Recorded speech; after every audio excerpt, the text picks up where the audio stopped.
the unpredictability and the difficulty of knowing exactly having a perfect forecast, is that because there's some inherent unpredictability in complex systems, or is it that we don't have super computational power and we don't have the exact initial conditions?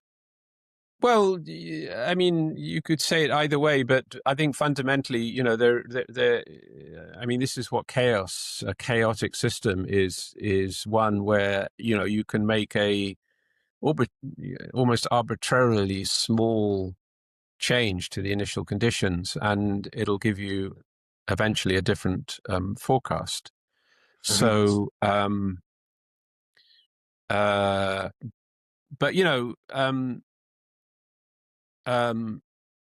it's not just the weather that's like that. I mean, you know, human history. There's lots of interesting examples in history where you say, if only, you know, like World War I started because some guy shot the Archduke Franz Ferdinand, was it, in Sarajevo.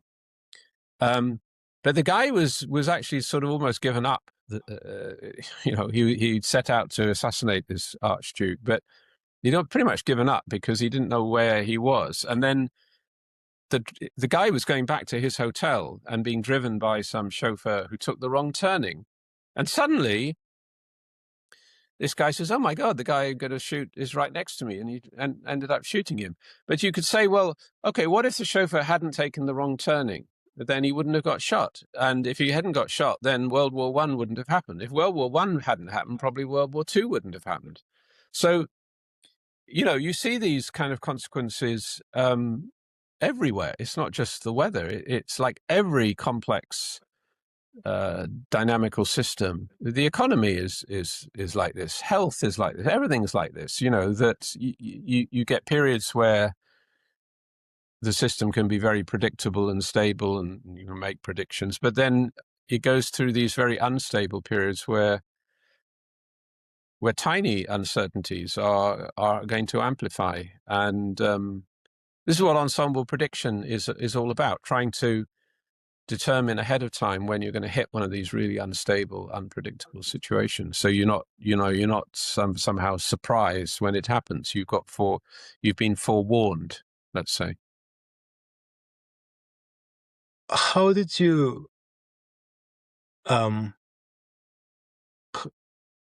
with ensemble forecasting, what was your thought process when you were working on this? Did you because it's a very creative idea, like from the outside, the fact that you test this and you change initial conditions slightly for each situation, and so how did the people working in this, how did you guys come up with this? Well, it was really by looking at, you know, simple. I mean, one of the, you know, I think this is true in science in general, that you know, you have complicated models and complicated theories, and these are the ones that make precise predictions, if you like, or precise calculations. But you also have much simpler models that you know, that are useful for you know, for understanding and for getting ideas and stuff like that. And I mean, in my field, the whole area of chaos theory came about because of work by a meteorologist called Ed Lorenz from MIT in Boston.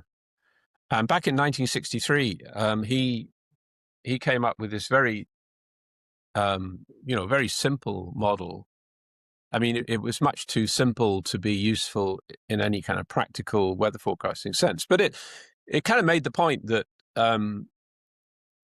it was really one of the first models which demonstrated that any small uncertainty would eventually grow, and that was chaos theory. But when I was looking carefully at this model, I mean, I noticed that some initial conditions you could actually make predictions, in terms of that Lorentz model system, you could make predictions for actually quite long periods of time without the chaos kind of growing.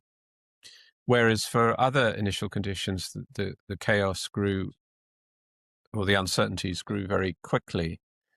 So in other words, if you have a chaotic system, it comes back to what I was saying. If you have a chaotic system, it's not like the system always loses predictability or loses like information about the initial conditions at the same rate every time. Every initial condition, it loses that kind of predictability at the same rate. It's very uneven. You get periods where it's predictable for long periods of time, and then extremely unpredictable for short periods of time. So the average predictability is an average over very different kind of scenarios, and so that was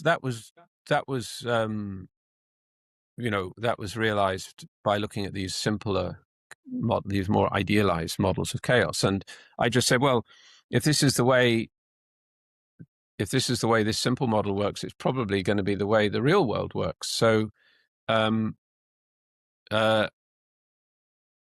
as I say, it ties in with one's experience that in many situations, whether it's economics, health, all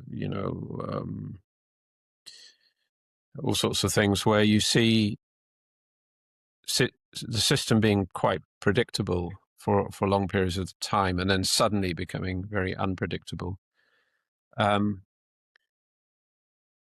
So it was really saying, well, okay, this is a feature of weather. So we need a way of predicting ahead of time when we're going to be in a very unpredictable state.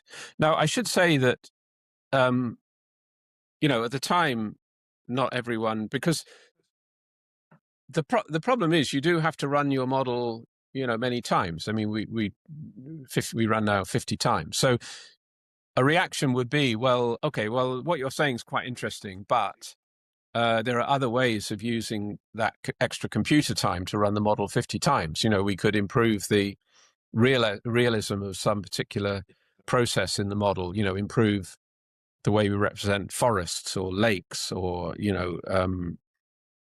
some physical process, clouds maybe. And wouldn't that be a better use of all this computer time? So that was the issue, to discuss and come to some agreement about how to make best use of computer time. This was in the days originally when Moore's law meant that the size of or the speed of a computer would pretty much double every couple of years. So we were always looking forward to, okay, in a couple of years we're going to have double the computer time. How are we going to use that? And people would argue, say, oh, well, we need better representation of lakes. We need better representation of forests. We need better representation of clouds. We need better representation of turbulence in the atmosphere or something like that. And I would say, no, we need to run the model 50 times. So that was the battle, to prove that. And as I say, the storm that we had in 1987 was actually the thing that tipped the balance, because people realized it didn't matter how good your lakes and your clouds and your turbulence was, that was still going to be a forecast that could go wrong, and at least having a probabilistic warning was going to be important. That makes sense. What variables are there when having a nonlinear system that in the forecasting world? Is it things like atmospheric pressure? I don't know.